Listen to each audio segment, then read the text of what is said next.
આજે ઝઘડિયા સબ ડિવિઝનમાં કુલ 5 police station, Jhagadia GIDC, Jhagadia police station, Rajpardi police station, Netrang અને ઉમરલી આ પોલીસ સ્ટેશનના અંદાજિત 108 જેટલા ગુનામાં પકડાયેલ દારૂ જે 17,800 જેટલી બોટલો છે અને કુલ મુદ્દામાલ 21,56,000 જેટલી રકમનો થાય છે, જેનો નાશ કરવામાં આવ્યો.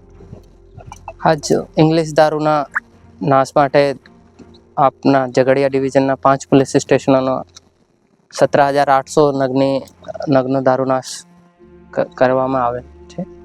તો તેમાં 21 લાખનો મુદ્દામાલ આપણે નષ્ટ કરેલું છે, જેમાં police station Valia police station સિવાય ઝઘડિયા જીઆઈડીસી, નેત્રંગ, રાજપહાડી એન્ડ ઉમલ્લા ડિવિઝનનો દારૂનો મુદ્દામાલનો નાશ કરવામાં આવ્યો છે.